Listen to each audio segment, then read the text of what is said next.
নমস্কার। মাছের ঝোল আর ভাতের কাছে অন্য কোনো খাবার মুখে লাগে না। কথায় বলে মাছে ভাতে বাঙালি। বাঙালি যত রকমভাবে মাছের রান্না করতে পারে তা আর অন্য কেউ করতে পারে না। গরম ভাতের সঙ্গে আলু পোস্ত, ডাল আর মাছ ভাজা থাকলে অন্য কোনো খাবারের প্রয়োজনও পড়ে না। এই প্ল্যাটারের কাছে যেন বিরিয়ানি, পোলাও সব ফিকে। আজ বাটা মাছের দারুণ সুস্বাদু একটা রেসিপি শেয়ার করব। এমনিতে বাটা মাছ ভাজা, বাটা মাছের পাতলা ঝোল বা সর্ষে বাটা অনেকেই আমরা খাই। তবে আমার আজকের রেসিপিটি একদম নতুন ধরনের, পাবেন নতুন একটা স্বাদ। চলুন তাহলে মূল রান্নায় চলে যাচ্ছি। রেসিপি ভালো লাগলে লাইক এবং কমেন্ট করবেন আর আমার চ্যানেলটি সাবস্ক্রাইব করে আমার পাশে থাকবেন। এখানে 4টে বাটা মাছ আমি ভালোভাবে পরিষ্কার করে ধুয়ে নুন হলুদ মাখিয়ে রেখেছি। আর মাছের গায়ে এরকম 2-3 জায়গায় চিড়ে দিয়েছি, মাছের দুটো পিঠে চিড়ে দিয়েছি যাতে মাছের ভেতরে মশলা ভালো মতো ঢুকে যেতে পারে।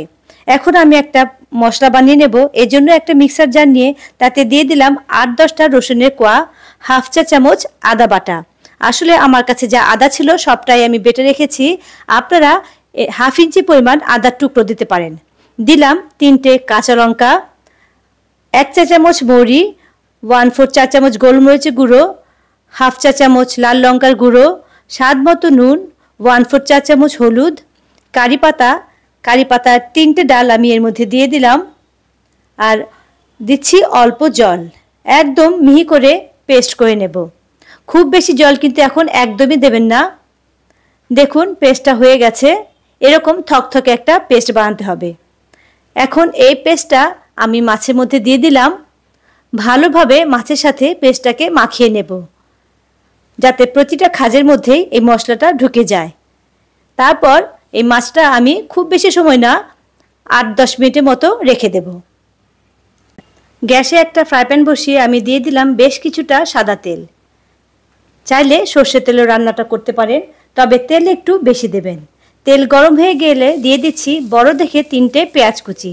পেঁয়াজগুলো আমি ছোট ছোট করে কেটেছি। আর পেঁয়াজও একটু যদি বেশি দেওয়া যায় তাহলে ভালো লাগবে খেতে। এবারে নাড়াচাড়া করে গ্যাসের ফ্লেম লো করে ঢাকা দিয়ে পেঁয়াজটা আমি নরম করে নেব। চাইলে অল্প নুন দিতে পারেন, তবে যেহেতু মাছের মধ্যে মশলার মধ্যে নুন দেওয়া আছে তাই নুনটা দিলে বুঝে দেবেন। দেখুন পেঁয়াজ ভাজা হয়ে গেছে, পেঁয়াজের কালারটাও চেঞ্জ হয়ে গেছে। এবারে দিয়ে দিলাম কারি পাতা।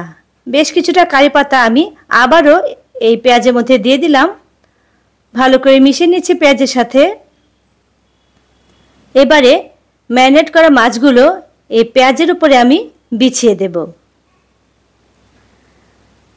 এক্সট্রা যে মশলাটা প্লেটের মধ্যে ছিল, মাছের মশলাটা, সেটা মাছের উপরে লাগিয়ে দিচ্ছি। আর সেই মাছের বাটিটা ধুয়ে অল্প জল আমি চারদিকে ছড়িয়ে দিচ্ছি। খুব বেশি জল দেবেন না, একটু মাখো মাখো হবে। আলতো হাতে মিশিয়ে দিচ্ছি। তারপর গ্যাসের ফ্লেম লো করে ঢাকা দিয়ে রাখছি আমি 3-4 মিনিটের জন্য। 4-5 মিনিট পর ঢাকনাটা তুলে নিলাম। দেখুন ওপরে তেল ভেসে উঠেছে। মাছগুলো এখন নরম হয়ে গেছে। আর বাটা মাছ রান্না করতে বেশি সময়ও লাগে না। তাছাড়া মাছগুলো কিছু সময় ম্যারিনেট করাও ছিল। এবার সাবধানে মাছগুলোকে উল্টে দিচ্ছি। তারপর ওপিঠটাও এখন ভেজে নেব। তাই আবারও গ্যাসের ফ্লেম লো করে 2 মিনিটের জন্য আমি ঢাকা দিয়ে রাখছি। ঠিক 2 মিনিট পর ঢাকনাটা তুলে নিলাম। দেখুন চারদিকে আবারও খুব সুন্দর তেল বেরিয়ে গেছে। আলতো হাতে নাড়াচাড়া করে দিলাম যাতে নিচে না লেগে যায়। আর আঁচ কিন্তু কমানোই আছে। রান্নাটা হয়ে গেছে।